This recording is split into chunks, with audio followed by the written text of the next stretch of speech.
Mais les gens disent, là, nous, on veut bien attendre, mais il y a des limites. Nos commerçants de proximité sont en train de mourir. Arrivé, comme hier, avec masqué du premier ministre, de la ministre de la Santé, du docteur Arruda, pour bien marteler ce nouveau message, il faut quand même le dire, nouveau, de porter le masque dès qu'on sort de la maison et qu'on peut se retrouver à moins de 2 mètres d'autres personnes. Alors, la question qui sera reposée, c'est est-ce que vous allez le rendre obligatoire? Et la réponse qu'il a donnée, en tout cas, à l'Assemblée nationale aujourd'hui, c'est que pour rendre la mesure obligatoire, il faut encore en avoir assez. Il faut avoir des stocks pour pouvoir les distribuer dans une ville comme Montréal, à l'entrée des métros. C'est ce que Paris a fait, là, en passant. Oui. Et Barcelone et New York. Nouveauté, le président de la Tribune de la presse, Marc-André Gagnon, du Journal de Montréal et du Journal de Québec, porte le masque aujourd'hui. Vous le voyez à l'extrémité droite de la tribune. On verra aussi comment M. Legault enlève son masque aujourd'hui. Ça fait un peu jaser sur les réseaux sociaux, la façon dont il l'a fait hier. Parce qu'ils sont à moins de 2 mètres, Sébastien. Voilà, exact, absolument. D'où le masque. Merci. Pour faire le à point plus tard. sur la situation au Québec. Quant à la COVID-19, le premier ministre du Québec, M. François Legault, est accompagné aujourd'hui de la ministre de la Santé et des Services sociaux, Mme Danielle Mécan, et du directeur national de santé publique, Dr Horacio Arruda. Alors, Monsieur le premier ministre, à vous la parole. Oui. Bonjour tout le monde. Bon, d'abord, vous remarquez que j'ai des lunettes. J'ai vu que le docteur Barrette a dit qu'il avait remarqué depuis quelques jours que j'avais un problème avec mon œil gauche. Il a à moitié raison, c'est mon œil droit. Et je veux vous dire que ce ne sont pas des lunettes roses. Je veux revenir sur le port du masque. D'abord, vous dire, celui que je porte, il ne faut pas toucher au matériel, c'est ça que j'ai compris hier, a été fait par Tricot Maxime à Ville-Saint-Laurent. Donc, bravo, ils en font beaucoup. Et oui, je suggère fortement à tous les Québécois de porter un masque quand ils sortent de chez eux. Évidemment, la question qui est beaucoup revenue depuis hier, c'est pourquoi on ne rend pas le masque obligatoire, par exemple, dans les transports en commun. Et la réponse, la plus importante, la plus pertinente, c'est qu'il faut que les masques soient disponibles. Je vous donne juste un chiffre. Dans le métro de Montréal, en temps normal, on n'est pas en période normale, mais en temps normal, il y a 500 000 personnes par jour qui passent dans le métro de Montréal. Donc, ça veut dire que si on voulait fournir des masques à tous les Québécois qui utilisent les autobus, le métro partout au Québec, on aurait besoin de dizaines de millions de masques.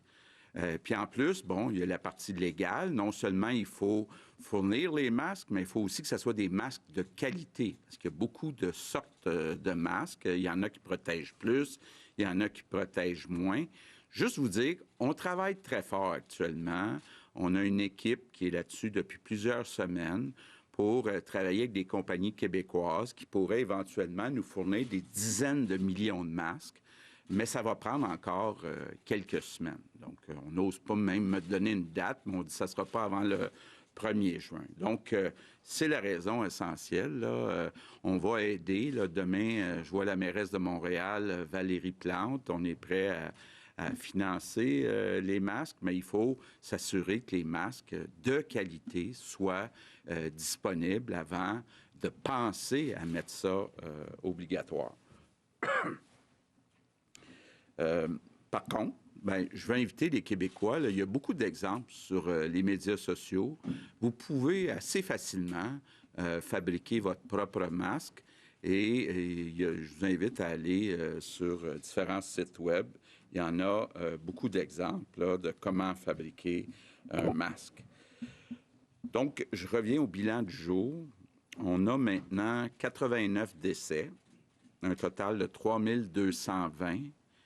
Donc, d'abord, j'offre évidemment mes condoléances à toutes les familles, à tous les proches. Puis, je veux peut-être dire aussi aux familles des victimes que ce matin, à l'Assemblée nationale, tous les députés qui étaient présents ont observé une minute de silence. Et puis, aujourd'hui, on a mis le drapeau du Québec en berne en hommage à toutes les victimes, là, donc sur le mode de notre Parlement. Pardon.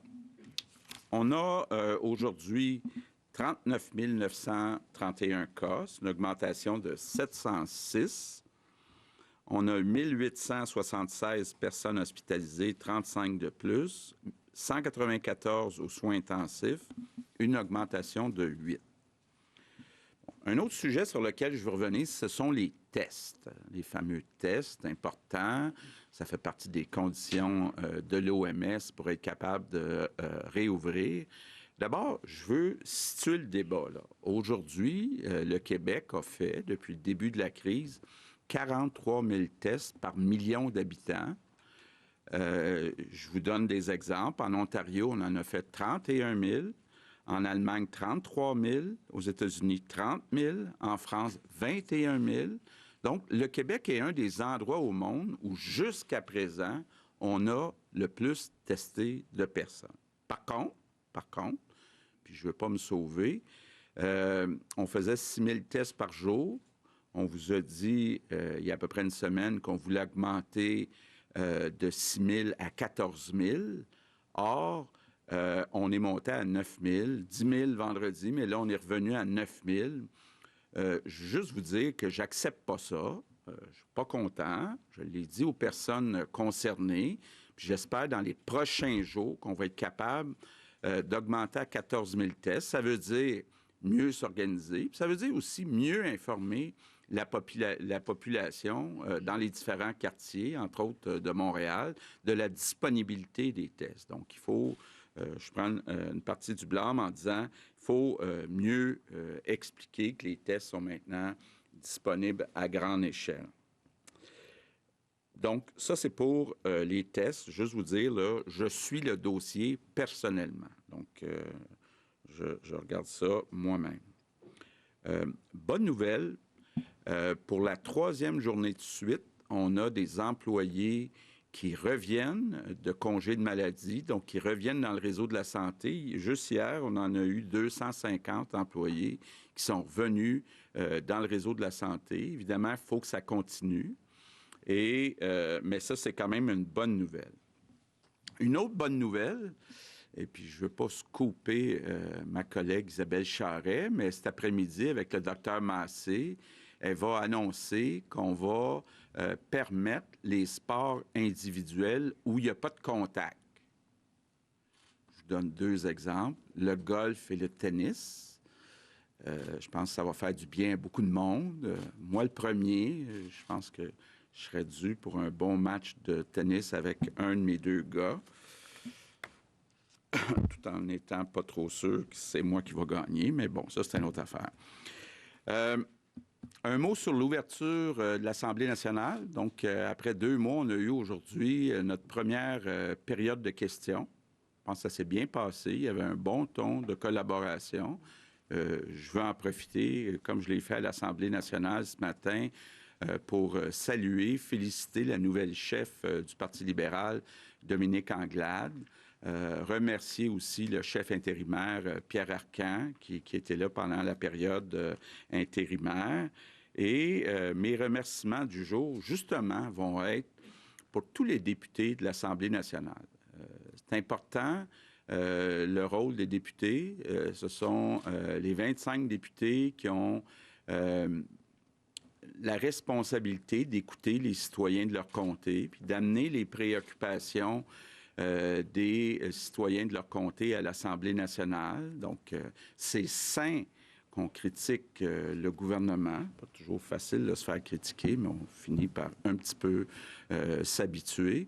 Et c'est sain pour la démocratie. Puis moi, je veux justement remercier tous les députés, tous les partis politiques. On a eu depuis 2 mois une belle collaboration.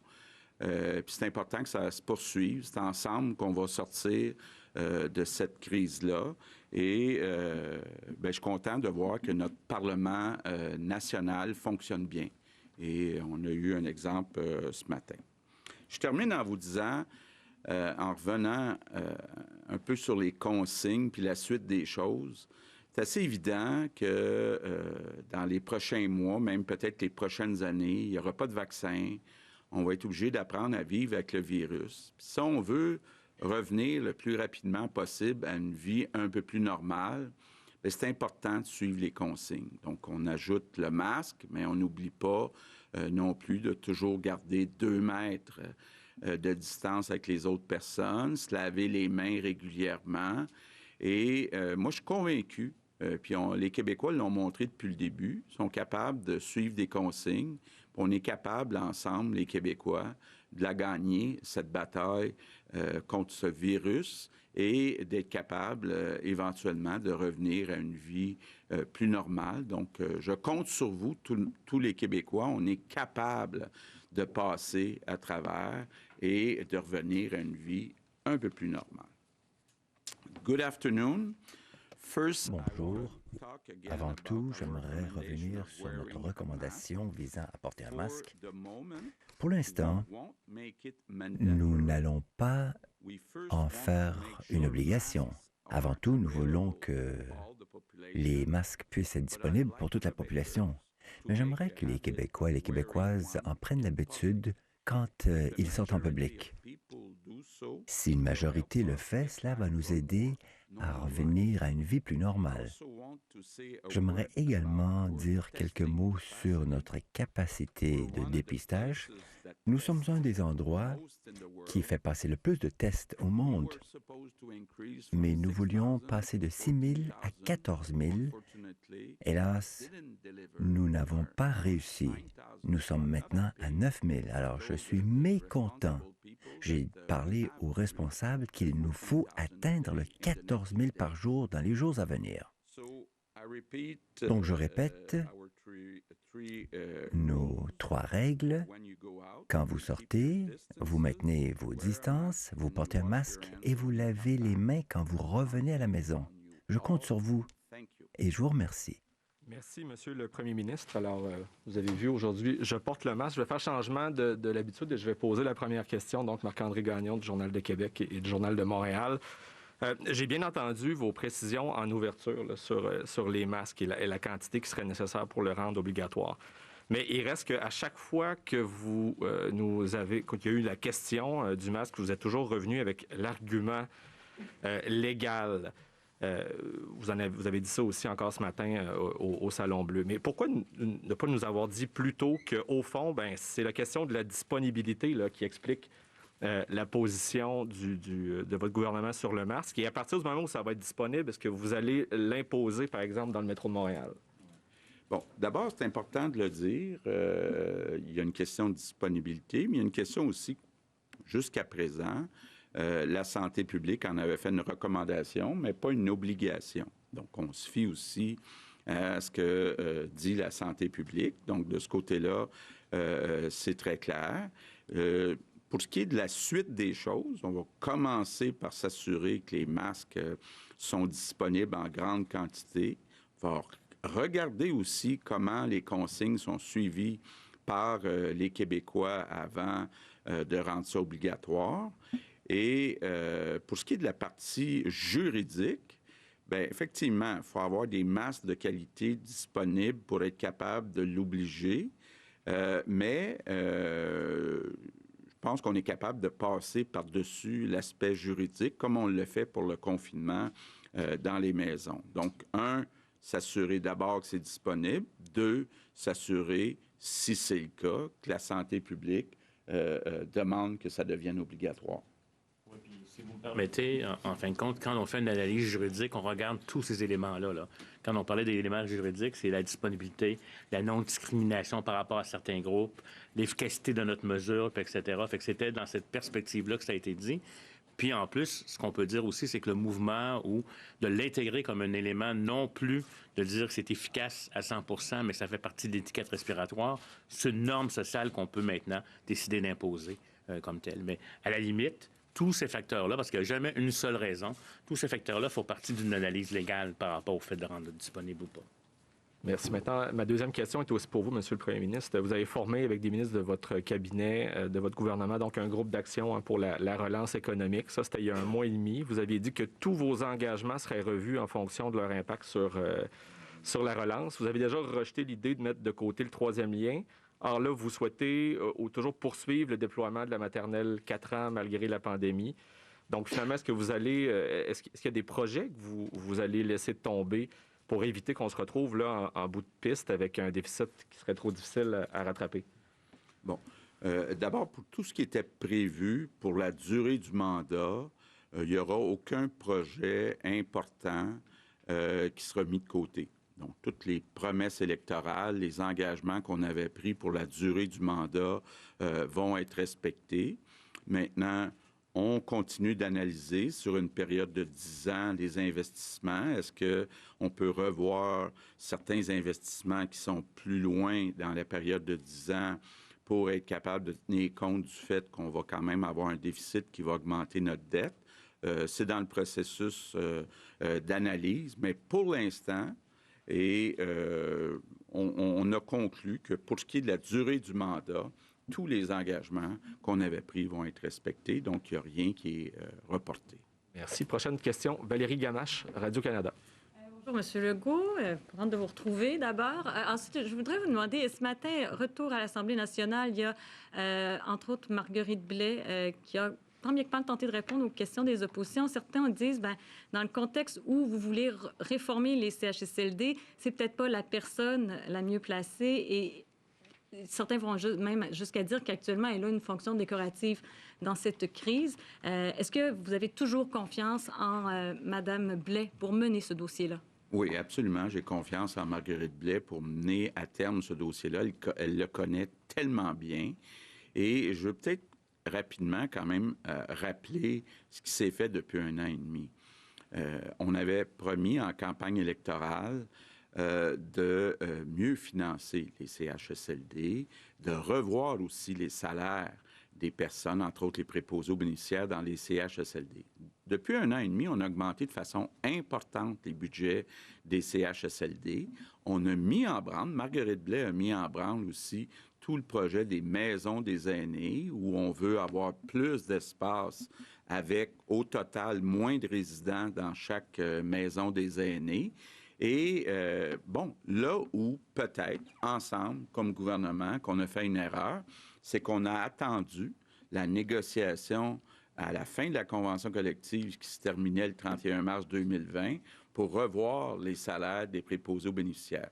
Ce qui est arrivé, dans le fond, c'est qu'on a on a augmenté les budgets des CHSLD de plusieurs centaines de millions, mais on a affiché des postes qui n'ont jamais été comblés.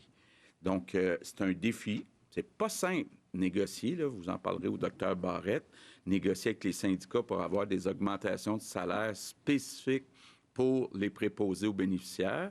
Mais moi, je suis déterminé à y arriver, même si ça doit être fait de façon unilatérale. Pour ce qui est du port du masque, vous dites qu'on n'en a pas suffisamment pour le rendre obligatoire. Est-ce qu'il y a des démarches qui seront entreprises par le gouvernement justement pour s'en procurer de ces masques-là? Et si c'est le cas, comment ça va se faire? OK. On est en discussion avec plusieurs entreprises québécoises. Notre priorité, au début des 2 mois qu'on a vécu, c'est d'abord l'approvisionnement en masques pour notre réseau de la santé. Donc, les fameux masques N95, les masques chirurgicaux, pardon. Donc, de ce côté-là, on a quand même une assurance. Là, on a 30-40 jours de réserve là, pour ces masques-là. Donc, ça, c'est sous contrôle. Maintenant, pour la population, bien, comme je vous le disais, ça prend des dizaines de millions. Donc, il y a des compagnies qui nous disent, bien, je peux vous en livrer 500 000, 1 million. Juste dans le métro de Montréal, on fait même pas une semaine avec ça, là. Donc, il faut accélérer. Moi, j'ai confiance que, disons, d'ici 1 mois, on va être capable, au Québec, de fabriquer des masques pour la population, pour que tout le monde qui en veut puisse les porter. Louis Lacroix, Cogeco Nouvelles. Bonjour, Monsieur le Premier ministre, Madame la ministre, Monsieur Arruda. Justement, sur la même question des masques, je m'explique mal comment ça se fait qu'on se prenne aussi tard pour aller acheter se procurer des masques pour le transport en commun.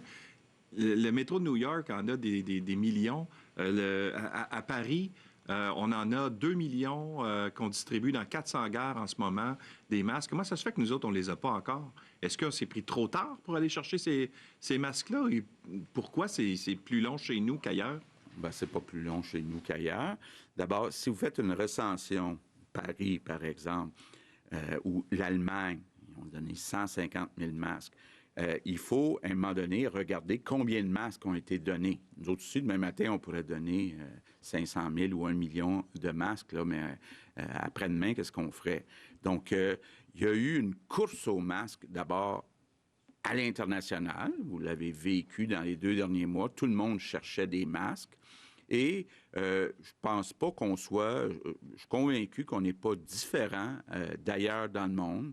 Tout le monde cherche des masques. Bon, évidemment, à New York, les gens portent beaucoup des masques faits maison. Moi, j'invite les Québécois à se faire des masques artisanaux le plus possible. Mais je mettrais au défi, là, je vous mettrais au défi, M. Lacroix, de me trouver 25 millions de masques ou même 10 millions de masques. Vous verriez là, que c'est pas aussi simple que vous le pensez. Mon travail non plus, je pense, à trouver des masques. Je pense pas que je sois spécialisé là-dedans non plus. Vous avez dit tout à l'heure que vous allez regarder ça. On va regarder comment se comportent les Québécois avant d'obliger. Est-ce que ça veut dire qu'on se dirige vers l'obligation, M. Legault? Est-ce que vous attendez, c'est de voir comment les gens vont réagir à cette recommandation que vous faites depuis maintenant quelques jours, avant de voir si on l'oblige ou non? Oui. Bien, d'abord, je vous rappelle, on a commencé à recommander le port du masque le 24 avril, donc ça fait déjà un certain temps. On ne l'a pas obligé. Je pense qu'évidemment, avant d'obliger le port du masque, par exemple, dans les transports en commun, il faudrait avoir une recommandation de la santé publique qui va dans ce sens-là. Pour l'instant, on n'a pas d'indication de la santé publique que ça doit être obligatoire. Je ne l'exclus pas, on ne l'exclue pas, mais pour l'instant, on n'est pas rendu là. Puis oui, je veux qu'on voit, puis je pense que de porter depuis 2 jours un masque en venant à la conférence de presse, je pense que ça envoie un signal aux Québécois. Là, je vois que certains journalistes le portent aujourd'hui. Je pense qu'on va en voir de plus en plus des gens porter le masque. Est-ce que ça deviendra obligatoire? Est-ce que ça deviendra nécessaire que ça soit obligatoire? Bien, ça, on va suivre la situation dans les prochains jours, les prochaines semaines. Puis on va d'abord s'assurer qu'on a des masques disponibles pour tout le monde. Olivier Bossé, Le Soleil. Madame McCann, j'aimerais savoir où en sont les travaux du comité d'experts que vous avez nommé il y a environ 1 mois, si je ne me trompe pas. Bien, ils sont très actifs. Ils sont en lien avec nous et ils ont fait plusieurs recommandations. Je pense que c'est près de 20 recommandations qu'ils ont fait à ce moment-ci. Et on suit ces recommandations-là. Alors, c'est un groupe d'experts qui est très actif. Et ils ont fait des recommandations au niveau des CHSLD, évidemment, parce que c'est plusieurs gériatres. Hein? Alors, c'est très aidant. Ils sont très en lien avec l'équipe de Mme Blais, la ministre responsable des aînés et des proches aidants. Et je dois vous dire que c'est très constructif. Ça nous aide dans les différents dossiers, notamment le dépistage, les équipes dédiées, la prévention des infections. Alors, c'est un apport vraiment intéressant à l'action qu'on veut faire. Et ils sont là avec nous pour un bon bout de temps, parce qu'on le sait, hein, toutes ces choses-là, on doit les faire à long terme. Monsieur Arruda, on vient de dépasser les 2000 décès dans les CHSLD en 2 mois environ. Pouvez-vous, pour avoir un ordre de grandeur, au mois de mars-avril 2019, il y a combien de personnes environ qui sont décédées dans les CHSLD? Je sais que vous n'aurez pas de chiffre précis, mais juste pour nous donner une comparaison. C'est clair qu'il y a probablement un excès par rapport à la période. Je ne suis pas en mesure de vous le quantifier parce que j'ai regardé il y a quelques semaines, puis c'est un élément qui est très important parce qu'il faut voir, on sait que la mortalité, puis il y a de la surmortalité. La surmortalité est associée au COVID, puis on regarde combien elle a contribué en plus. Mais je pourrais faire l'analyse, puis éventuellement vous la montrer pour que vous puissiez le voir. Et ça va être une donnée excessivement importante si on veut être aussi en mesure, avec toutes les limites que ça peut comporter encore dans la comparaison, parce que ce n'est pas tous les systèmes qui sont pareils, mais pour réajuster pour les phénomènes de déclaration ou non-déclaration entre pays. Je pense que ça va être important qu'on le voit comme tel, particulièrement dans les pays qui sont dans le même hémisphère, qui ont vécu à peu près la même saison grippale. Je pense que ça va être important de le voir. Alain Laforêt, TVA Nouvelles. Monsieur le Premier ministre, Madame la ministre de la Santé, M. Arruda, vous nous avez habitués dès le début en disant on est mieux, et c'est le directeur national de l'OMS qui le disait, on doit faire quelque chose rapidement plutôt que de rien faire. Est-ce que le port du masque, c'est trop tard à Montréal? la contribution la plus importante, à mon avis, à réduire l'épidémie, et là, je parle de...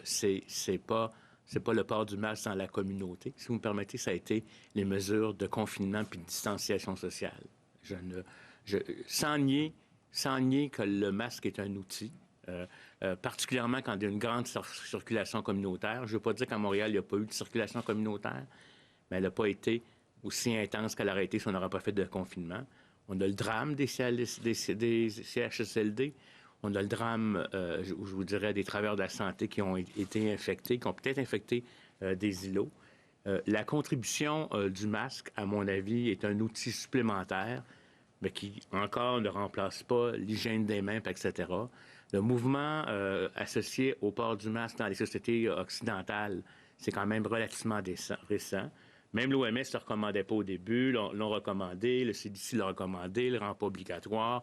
Si on pourrait faire tout l'historique dans le temps comme tel, moi, je pense que le port du masque, est-ce que c'est trop tard? Je ne sais pas jusqu'à quel point le masque dans la communauté, pratiqué au Québec, à une phase où on était confiné, aurait évité de mort. Je ne suis pas capable en mesure de vous le dire. Est-ce qu'il aurait évité 2, 3, 4, 5, 1000? Je ne pense pas qu'il s'aurait été à ce niveau-là.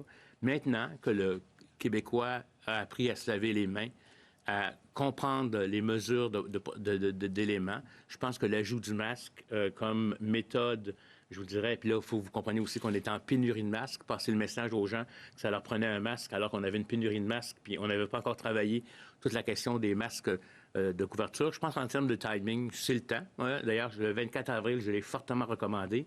On a fait des vidéos, vous a démontré comment on peut le faire avec un foulard, etc. Maintenant, pour le rendre obligatoire, puis pour que tout le monde le fasse, pour que ça devienne une norme sociale, ça prend aussi la collaboration de la population. Et je pense que ça fait partie d'une étape normale d'habituer les gens à faire les choses. C'est ce que je peux dire pour le moment. On verra l'histoire. On verra avec les évaluations, puis peut-être éventuellement voir comment ça va être un bon outil. Mais ça ne demeure pas un instrument dont les données probantes font... Puis là, je parle purement scientifiquement parlant, mais je vous dirais que probablement même, par contre, l'effet psychologique ou l'effet de dire l'autre ne porte pas de masque, on va me rapprocher pas trop de lui, etc., est un facteur de distanciation sociale qui va être plus important que l'efficacité du masque lui-même. Fait que c'est pour ça que je pense que moi, je pense qu'on le recommande fortement. J'en porte un. Quand je vais être à Montréal, je vais me déplacer entre les endroits, je vais être cohérent, je vais en porter un pour donner l'exemple. Mais jusqu'avant, ni moi-même, ni personne dans ma famille, je recommandais. Je recommandais à la population exactement ce que je recommandais pour ma famille, compte tenu de sa protection. Mais aujourd'hui, dans le constat actuel, moi, je pense que les Québécois, s'ils veulent à la fois... si deux en portent, les uns se protègent mutuellement, je pense que ça va devenir une norme sociale, à mon avis. Puis, on verra la question de le rendre obligatoire ou pas quand on sera rendu avec les conditions, parce qu'on ne veut surtout pas augmenter les inégalités de santé. C'est-à-dire que les riches qui ont accès aux masques, là, je fais une image exagérée, même si c'est peu coûteux, même si ça semble simple, pour certaines clientèles, ça peut être pas facile et je pense qu'on doit respecter aussi l'équilibre dans la santé. Moi, je suis un peu inquiet actuellement de la situation qu'on va vivre dans les prochaines semaines dans le transport en commun. Je pense que dans le transport en commun, on peut rester plusieurs minutes en présence de quelqu'un d'autre, puis on peut parfois être à moins de 2 mètres. Par contre, dans les derniers mois, il y avait très peu de monde dans les métros, les autobus, donc ça m'inquiétait moins. On le sait, à Montréal, pour l'instant, on n'a pas choisi de réouvrir les commerces, les écoles secondaires où il y a beaucoup de jeunes qui prennent l'autobus, le métro. Ça va seulement être en septembre. Donc, au fur et à mesure, dans les prochaines semaines, où il y aura plus de monde dans le métro que dans les autobus, là, ça deviendra vraiment important, le masque, mais je pense pas, en tout cas, moi, je ne sentais pas dans les dernières semaines, compte tenu qu'il n'y avait pas beaucoup de monde dans le transport en commun, je pense que c'était important d'entrer dans la tête des gens que le 2 mètres, là, c'est la clé. Et c'est plus difficile, le 2 mètres, dans le transport en commun. surtout si le transport en commun, il y a beaucoup de monde dans les autobus et les métros. Décision, parce que vous l'avez dit, c'est pour ça que je le porte aujourd'hui. Il y a beaucoup plus de monde à l'Assemblée nationale, dont des gens qui viennent de régions où on est en zone rouge. Faire attention, parce que ce que j'ai compris, c'est quand on croise quelqu'un dans le corridor, là, on peut pas, en tout cas, ce qu'on m'explique, on ne peut pas l'attraper là, en passant quelques secondes à côté de quelqu'un. Donc, c'est quand on est dans la même pièce, peut-être ici, là, ça pourrait se poser comme question pendant un certain temps, où là, les microbes peuvent se promener. Mais prendre une marche croisée, le masque, c'est, à mon avis, là, c'est quand on est à moins de 2 mètres pendant plusieurs minutes. Ma deuxième... Le 23 avril, je l'ai recommandé. Récemment, je l'ai fortement recommandé. 24, excusez-moi, là, des fois, je ne sais même pas quelle journée on est dans la semaine. Donc, j'ai de misère une semaine. Bon, donc, je l'ai fortement recommandé. Fait que décoder, ce que ça veut dire, fortement recommandé. Mais le rendre obligatoire, il y a des conditions qui ne sont pas au rendez-vous, notamment pour les clientèles les plus vulnérables. Si vous pouvez vous aider les uns les autres à vous en procurer, bien, faisons-le aussi, en attendant qu'on ait une capacité manufacturière. Merci. Patrice Bergeron, La Presse canadienne. Bonjour à vous trois. Monsieur Legault, vous êtes un homme d'objectifs et de plans. Vous aimez ça avoir des objectifs. J'aimerais savoir, qu'est-ce que vous espérez avoir comme résultat de la mission de 2 jours que vous allez faire à Montréal? Quels sont vos objectifs? Bien, premièrement, je veux rencontrer la mairesse de Montréal, les gens de la santé publique à Montréal, voir les contraintes, les défis, la situation. Je veux aussi rencontrer les PDG des CIS et des CIUS. Donc, je veux savoir ce qui s'est passé, puis qu'est-ce qui se passe actuellement, puis qu'est-ce qu'on peut faire pour les aider, parce que quand même, les PDG des CIS et des CIUS, bien, ce sont les patrons des CHSLD, au moins les CHSLD qui sont publics. Donc, j'ai beaucoup de questions à leur poser sur ce qui s'est passé depuis 2 mois, puis ce qui se passe actuellement, puis de voir les façons où on peut les aider davantage. Par ailleurs, j'aimerais revenir sur la question des masques. Donc, vous avez parlé de volume de masques que ça prendrait pour, par exemple, fournir le métro de Montréal. Mais est-ce qu'on... D'abord, on a une idée, on a combien de masques en stock actuellement au Québec et combien que ça en prendrait quotidiennement au Québec pour la région métropolitaine, là, en quantité de masques? On parle du métro, mais il y a au-delà du métro aussi, là. OK. Bien, c'est ça, là. C'est que, comme je vous disais tantôt, des N95 puis des masques de procédure, c'est plus facile à dire, on en a pour 30 à 40 jours. Donc, ça, c'est quand même sous contrôle. Puis, on continue à avoir des approvisionnements. Bon. Là, il y a plusieurs hypothèses sur les masques pour la population. Il y a des masques jetables, puis il y a des masques lavables ou réutilisables. On travaille sur les 2 filières actuellement. Disons qu'on pourra avoir quelques millions de masques demain matin, mais on ferait quelques jours maximum avec ça. Donc, on est là pour l'instant. Est-ce qu'on va réussir à aller chercher des dizaines de millions de masques? Moi, j'ai confiance qu'on va y arriver dans les prochaines semaines, dans le prochain mois. Mais là, on n'est pas là pour l'instant. Tommy Chouinard, La Presse. Bonjour, Monsieur le Premier ministre. J'aimerais revenir sur l'enjeu des tests. Vous avez dit que vous n'acceptiez pas la situation, que vous en avez parlé aux personnes responsables. Je veux bien comprendre, parce que hier, ou en fait depuis quelques jours, pour expliquer l'augmentation moindre que prévu du nombre de tests, vous dites, bien, les gens ne sont pas au rendez-vous, les gens ne répondent pas à l'appel. Alors qu'il y a des travailleurs de la santé en CHSLD, des CHSLD où il y a des cas de COVID qui ne sont pas testés du tout, où on dit qu'il n'y a pas de directive à ce sujet. Donc, j'aimerais savoir, à qui avez-vous parlé exactement au sujet de cette question? Quelles explications vous ont été données et qu'entendez-vous faire concrètement pour corriger la situation? Bon. Effectivement, là, vous avez des bonnes questions qui sont semblables à mes questions que je pose aux gens qui sont responsables. Ce que je comprends, c'est que les cliniques qui ont été installées, entre autres à Montréal, il n'y a pas eu autant de personnes qu'on pensait qui s'inscriraient pour venir se faire tester. Par contre, on a beaucoup de travail à faire encore dans les CHSLD. Donc, ces gens-là, si on avait su que la population ne serait pas au rendez-vous dans les quartiers chauds, bien, on les aurait mis dans les CHSLD. D'ailleurs, c'est ce qu'on est en train de faire. On travaille sur les deux côtés. On travaille sur l'organisation, donc où doit être le personnel qui fait les tests, où il se situe où. On espère que c'est là où il y a des besoins. Puis il y a des besoins dans la population, puis il y a des besoins dans le réseau de la santé. Donc là, on est en train de répartir les personnes aux bons endroits, mais idéalement, moi, je voudrais qu'on soit capable de tout faire. Donc, de bien tester dans la communauté, bien tester aussi dans les CHSLD, entre autres. D'accord. Bon, il y a peut-être une partie de la question, qui n'a pas été répondue, mais peut-être que ma question va aller à Mme McCann. Peut-être que c'était peut-être un peu délicat d'y répondre, je ne sais pas. Mme McCann, ça fait une dizaine de jours que la liste des CHSLD et des résidences pour personnes âgées a été retirée, où il y a des cas de COVID. Dites-moi là, au moment où on se parle, il y a combien de CHSLD et de résidences pour aînés où il y a un cas de COVID? Combien y en a-t-il qui ont au moins 15 de cas? Il y a combien de CHSLD et de RPA sont dans une situation critique? Bon. Je veux vous répondre parce que c'est un dossier que je suis de façon quotidienne. Quand on regarde les résidences où il y a au moins un cas infecté, il y en a 332. OK? 109 CHSLD, 131 RPA, 72 ARI, puis 20 autres milieux.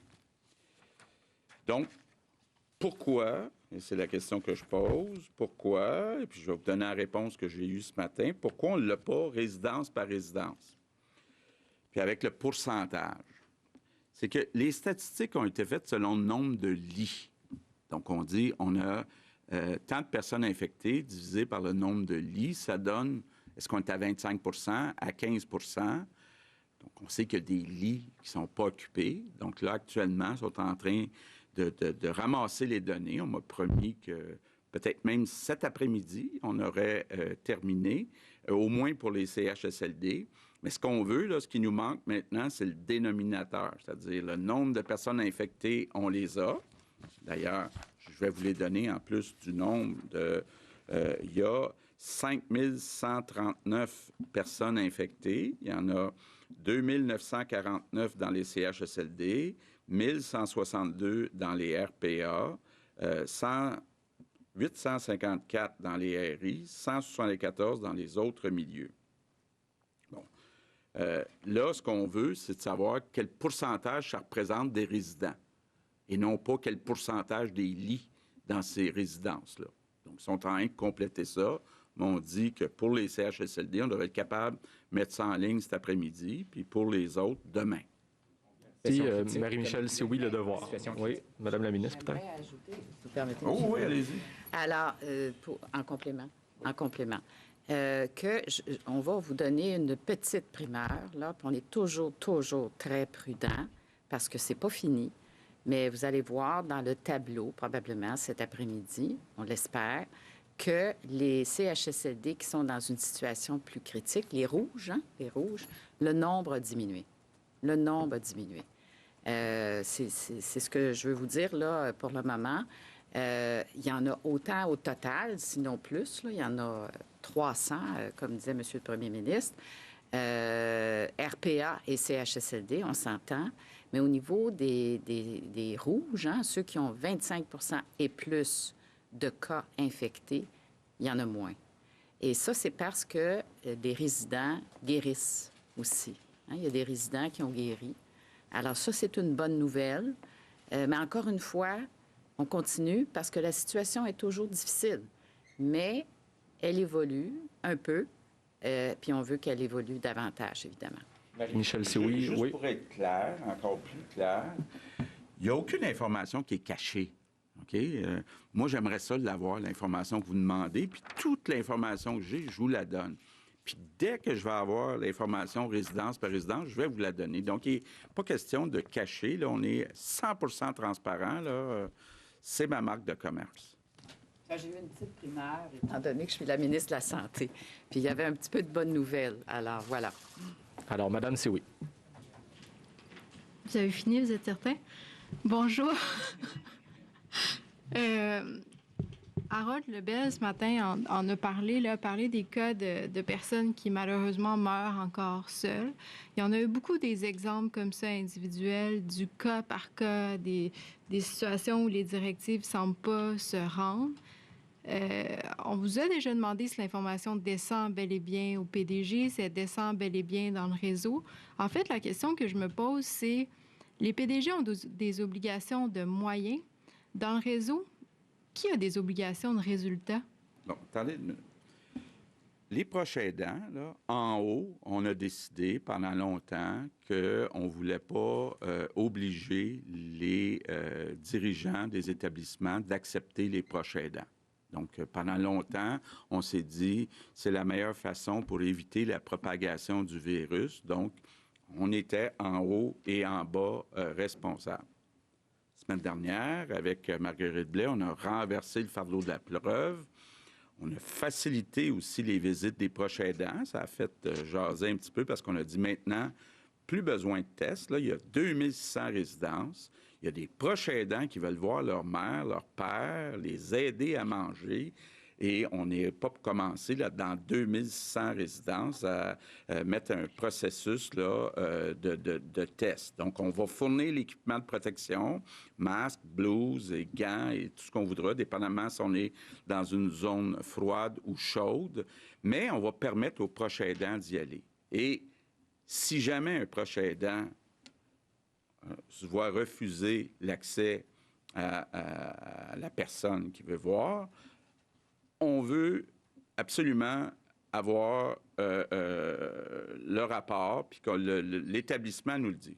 Moi, ce qu'on me dit ce matin, c'est qu'il y a 8 dérogations qui ont été données seulement, donc 8 résidences CHSLD qui ont donné une dérogation pour des bonnes raisons pour, pendant un certain temps, ne pas accueillir les proches aidants, mais jusqu'à nouvel ordre, toutes les résidences acceptent maintenant les proches aidants. Je pense que c'est une question humaine, c'est une question d'équilibre entre, oui, éviter la propagation du virus, mais après 2 mois, il y a des personnes qui ont besoin de voir leur famille, puis je pense que c'est juste humain de le permettre.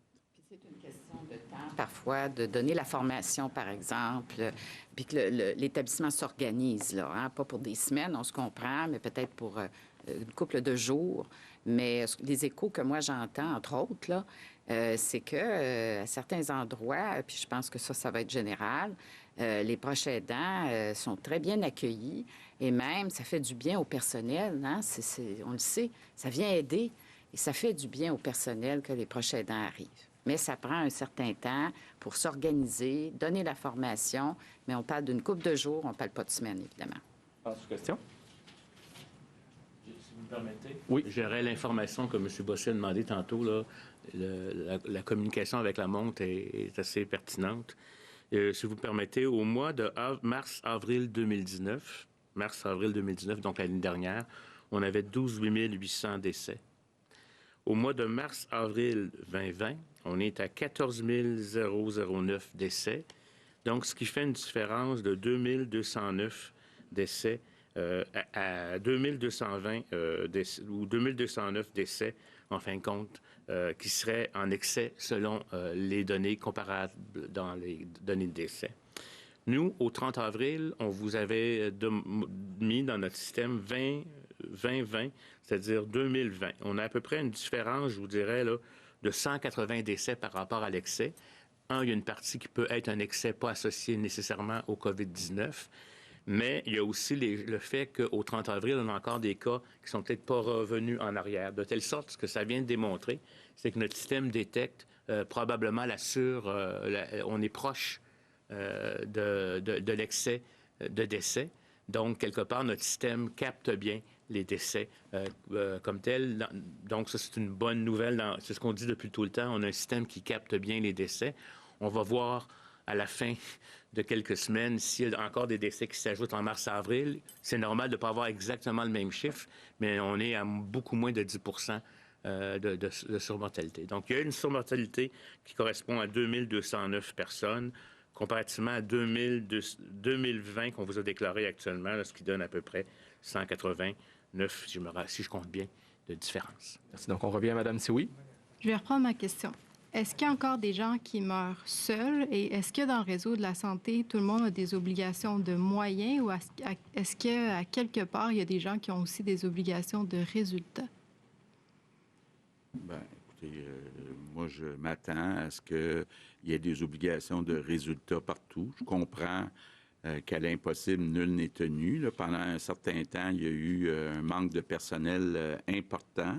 Je pense que les postes sont pas mal comblés actuellement, donc il n'y a pas de raison. C'est sûr que les personnes qui sont là, incluant les soldats, puis les bénévoles qui sont payés, ils n'ont pas toutes les qualifications peut-être, là, mais donner une attention à une personne qui est mourante, là, je pense que les services sont donnés, puis les proches aidants de cette personne-là, bien maintenant, ils sont bienvenus. Il faut se rappeler, permettez, M. le Premier ministre, oui. Il faut se rappeler qu'au début de la pandémie, on disait, bien, on peut aller visiter quand la personne est à la toute fin de sa vie. On a fait changer ça. On a parlé des soins palliatifs puis du parcours de la personne, mais qui n'est pas en toute fin de vie. Là. Les soins palliatifs qui peuvent être à l'hôpital comme dans des maisons de soins palliatifs. Soins palliatifs dans un sens large. Une personne là, qui n'aura pas de traitement là, et qui s'en va vers une fin de vie. Et on a ouvert la porte à ce que les membres de la famille ou des personnes significatives viennent, bon, évidemment avec certaines consignes. Alors ça devrait être appliqué partout, partout. Donc, évidemment, si ça se passe encore, on aimerait le savoir parce qu'on va faire des rappels. Et ça, c'est une obligation de résultat. Merci. Avant de passer en anglais, là, comme vous avez été généreux avec M. Chouinard et qu'Alain Laforêt n'a pas pu poser sa sous-question parce qu'il y a eu confusion avec une demande de précision. M. Laforêt, en terminant. Ça va aller, merci, M. Gagnon. Ça va aller, parfait. Donc, on y va avec Samuel Pouliot, CTV News in English. Hi. Bonjour, il y a un nouveau sondage de Léger qui suggère que les non-francophones sont davantage préoccupés par le déconfinement et le fait d'attraper la maladie. Êtes-vous préoccupé que le message n'est pas également accepté par la population? Réponse. J'estime que vous, les journalistes, avez une responsabilité à cet égard. J'aime lire certains journalistes de la Gazette, les spécialistes de la santé. Parfois, je suis vraiment en désaccord avec ce monsieur. C'est une question d'information, donc moi, j'essaie de faire de mon mieux en anglais et en français, alors je ne vois vraiment pas pourquoi le résultat n'est pas le même pour les francophones et les anglophones. Peut-être la Gazette a une certaine responsabilité à cet égard. Why was testing going to close in Montreal North? Was this premature? Et la fermeture à Montréal-Nord, est-ce que c'était prématuré? The testing was going to close. Donc, le centre de dépistage devait fermer à Montréal-Nord? Réponse. Non, c'est pas la situation. Je sais que la mairesse était mécontente parce que j'ai dit qu'il n'y avait pas assez de gens qui se présentaient à la clinique. C'est l'information que j'ai reçue. Donc, si mes informations sont fausses, ce qui se passe, c'est que les autobus n'étaient pas disponibles au moment planifié et ils ont décidé de maintenir la clinique ouverte. Et en fait, je viens d'appeler la Dr Drouin pour comprendre combien de tests ont été effectués.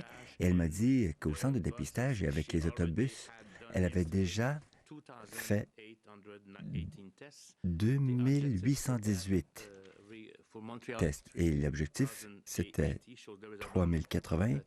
Donc, il y a peut-être 200 tests à faire. Et ce sont les données d'hier. Et tout probablement, aujourd'hui, nous aurons atteint le seuil à Montréal. Il y avait également d'autres tests effectués à Laval, donc 524 tests là-bas, et leur objectif, c'est de 750, et au Laurentides, 365 par rapport à 705. Donc, les choses vont pour le mieux. Et tous les soirs, ou chaque matin, je reçois les données de la journée précédente, Et je pense qu'on va atteindre les chiffres prévus quand on a fait les prévisions vendredi dernier. Question. Est-ce qu'on a parlé de moi? Non. J'ai lu quelque chose sur Twitter, peut-être 25 fois par jour. The president is watching me. Montreal Public Health Director is still saying that La directrice de la santé la directrice de la santé publique à Montréal a dit que certaines restrictions doivent ou pourraient devoir continuer après le 25 mai. De façon réaliste, aujourd'hui, êtes-vous en mesure de dire que vous serez en mesure d'offrir aux Montréalais et aux Montréalaises le genre de, un statut de déconfinement comme les autres régions l'ont obtenu après cette date-là? Est-ce que c'est réaliste de penser ou pensez-vous que ça va être plus long à Montréal? Réponse. Si la situation ne s'améliore pas, nous n'allons pas rouvrir. Donc, il nous faut voir une amélioration à Montréal. Question. On a essayé d'obtenir les chiffres sur les CHSLD, le nombre de personnes infectées depuis quelque temps déjà. Vous dites qu'il y avait 332 qui sont des zones chaudes ou problématiques, qui ont au moins un cas. Est-ce que c'est un chiffre qui augmente? Est-ce que le nombre de personnes infectées augmente? Parce qu'on n'a pas vu ce renseignement. Réponse. C'est le même chiffre que hier. Donc, et le nombre de personnes a diminué de 21. C'est plus qu'il y a 2 semaines, n'est-ce pas? Je pense qu'on était à environ 300. Donc, il y a peut-être une trentaine de plus. Ils étaient à peu près à 300, 310 il y a 2 semaines. Donc oui, il y a une petite différence, je vous l'accorde.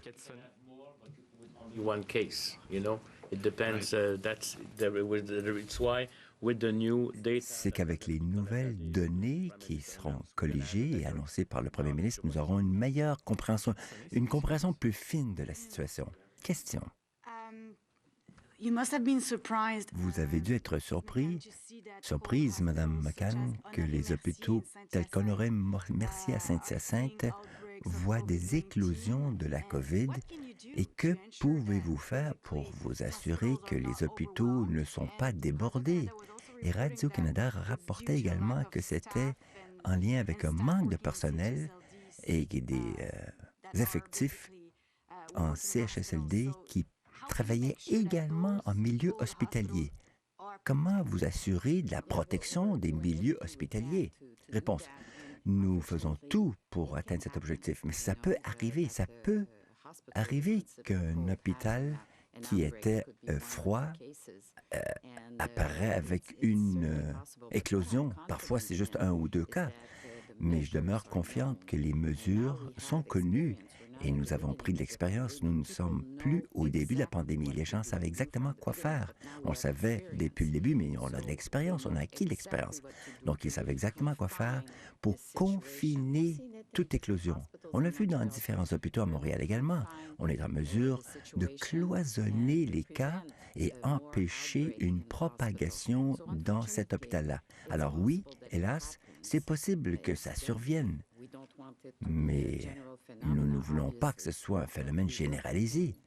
Mais nous voulons endiguer ces cas-là en milieu hospitalier et je suis confiante que ce sera bien géré. Question. Quant au masque, j'aimerais avoir une clarification et ensuite une autre question. Quand je vous ai entendu dire qu'il y avait que vous avez l'intention de recruter les entreprises, ça m'a donné l'impression d'une gestion de crise. Est-ce qu'on aurait dû prévoir le besoin de masques plus tôt? Réponse. Je ne crois pas, non. Quand les gens étaient à la maison, on ne parlait pas de masque, n'est-ce pas? Le port de masque n'était pas un enjeu. Et quand il est question des transports en commun qui étaient complètement vides, la question des masques ne se posait même pas. Mais maintenant que nous voulons rouvrir, surtout à l'extérieur de Montréal, il se peut que dans un autobus, que vous soyez à moins de 2 mètres de votre voisin, de votre voisine, et cela pendant quelques minutes. C'est pourquoi le masque prend de l'importance. La même chose avec l'ouverture des magasins.